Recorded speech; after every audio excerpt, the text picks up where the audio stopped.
Hey, what's up guys, and welcome back to Adventure Belt. My name is Kelly. I have escaped the heat of Phoenix. It's 114 degrees down in the valley. I'm up here in the woods, but it's still 90 degrees, 89 degrees, right around there. So it's hot, and I'm camping. That means it's gonna be uncomfortable tonight, but I have a solution.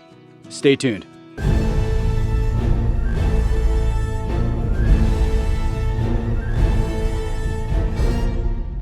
Have you ever been in a situation where it's just hot and you don't want to be hot anymore when you're camping? Well, this is the fix right here. This is going to be the Zero Breeze Mark II portable air conditioning unit that comes with its own battery, which is really nice, especially when sleeping in the tent. I don't have to worry about it draining my house battery. It will just do its thing all night long.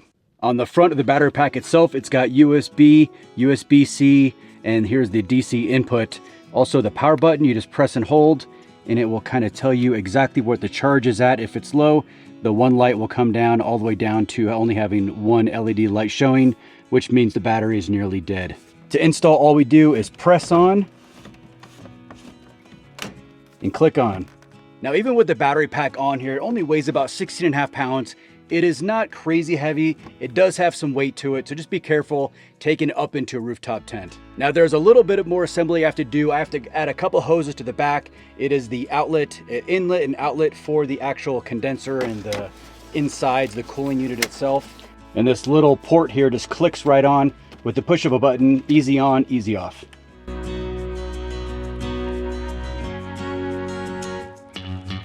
While we're already working here at the back of the unit, there's actually a cable that connects the battery packed unit itself using this cable right here. Now there's another optional hose. It's this plate here that goes over the outlet valve, and then you have this hose here, and this will basically just push it out and direct the air wherever you want it coming out of the unit. For my application, I really don't need it, so I'm not going to use it. My tent is really small enough that it will just cool the whole thing down. That's all the pre-assembly we have to do to get this thing working. Now let's get it up in the tent and get it turned on. I'm in the tent and the Kestrel is saying that it is 85 degrees in here and it's warm. There's no air movement because I have all the windows closed up. So let's get this thing turned on. So basically all it is on the front of the unit here, you press and hold the battery button, which turns on the battery, basically activates the battery pack, and then you turn on the unit itself. Now this is supposed to run for 5 hours and lower it by 30 degrees in here. So let's see what it'll do. Before I get this started, I just want to show you some of the functionality of this as far as the controls go, because once it gets going, it's going to get loud in here. This is going to control the cooling temperature or the fan speed. This is cooling. This is going to be your fan. This is like a extreme cooling, and this is the backlight feature, and then this is a snooze feature. So you can set a snooze to turn this thing off after a few hours of running.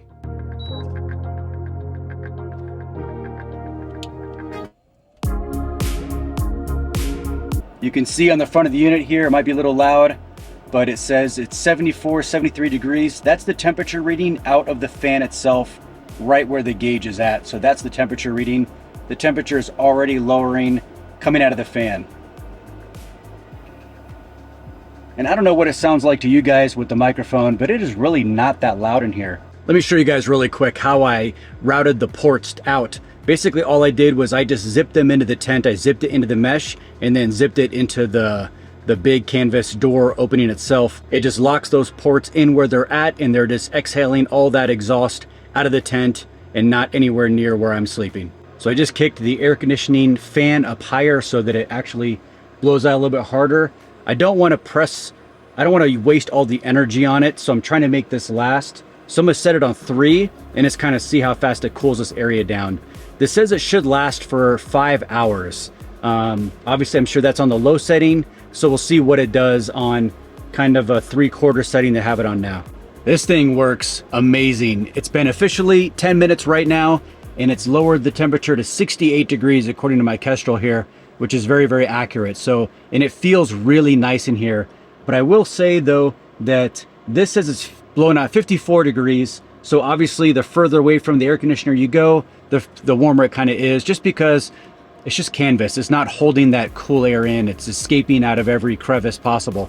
However, right in front of it on the bed where I'm gonna sleep is where I've been laying the Kestrel, is at 68, 69 degrees right now. It's kind of bouncing back and forth between the two.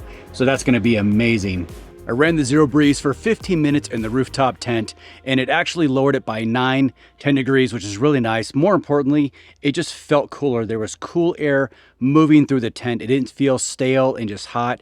Even with the windows open, there's no breeze right now, so it would just be warm, stale air all night long, and nothing I can do about it. The real question is, can you air condition a rooftop tent? And the answer is yes. However, I'm going to sleep on it tonight. I will let you know in the morning how it worked out. It even has a night light. How cool is that?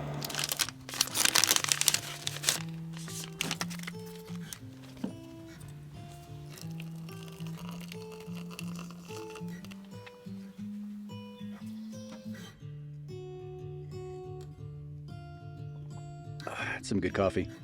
Good morning, guys, and I spent the bulk of the night in the rooftop tent with air conditioning. Now, how cool is that? I ended up going to bed around 10:45. I turned it on, it immediately went into rocket mode. It shot the temperature way down. I think the lowest I got was in the low 50s, which is, I mean, it was chilly in there. I actually had to cover myself up, but I wanted to get that temperature dropped. And then it kind of creeps back up into the mid 60s area, and it kind of stayed there. And then about 2 o'clock in the morning, I got woken up to a beep, and it was the power being drained from the battery. So I got about 3.5 hours out of the unit running, keeping the tent pretty frigid. Unfortunately, when it turned off, I opened the windows up and it was warmed up in the tent a little bit.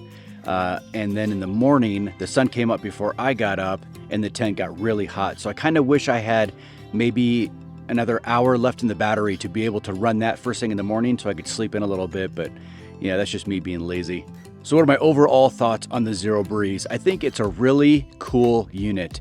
Now, don't get me wrong, air conditioning for a tent is very bougie and it's very expensive. So definitely not for everyone. I completely understand that. However, if you are overlanding and you have to cross through deserts like here in Arizona through the summertime, if you're doing the BDR and you want to do it in the summer, this will make it so that you can actually sleep at night. So it's worth its weight in gold if you're in that scenario where you're having to cross Death Valley in the summertime. This will allow you to at least get a good amount of sleep. Even if you just drop the temperature 10 degrees in your tent, this will allow you to sleep a lot better than just sitting there sweating.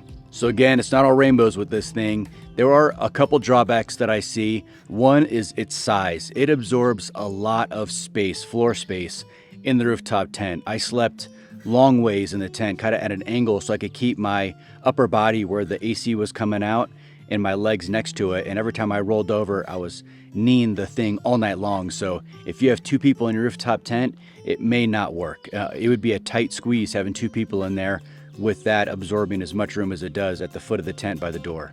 I really can't think of any better way to put it in there, but I'll work on that if I could think of a better way. But as of right now, that's the best thing that I could find, was putting it right by the front door, kind of off to the side as best it can. Also, if you're doing hardcore overlanding where that thing is going to be getting up at high angles, I know with the Freon, they say if it's not perfectly level, if you tip it on its side or anything like that, you have to let it sit for an hour or two, and that might just be inconvenient for some people that they get to camp and they want to get right to bed. They might have to let that settle, the Freon inside the air conditioning unit itself, to settle before they're allowed to turn it on. So there is a little sticking point to that in this realm of overlanding where you might be in more extreme terrain where you don't have that level driving surface to keep that Freon settled. Other than those little sticking points, I think the Zero Breeze is a great option if you're in the market for air conditioning for a rooftop tent, van life, RV, even floor ground tents. I think this would be a great option for you. Check the description below for those details if you want to pick up one for yourself. If you guys liked the video, hit that thumbs up. Be sure to subscribe, helps the channel grow, and I will see you guys next time.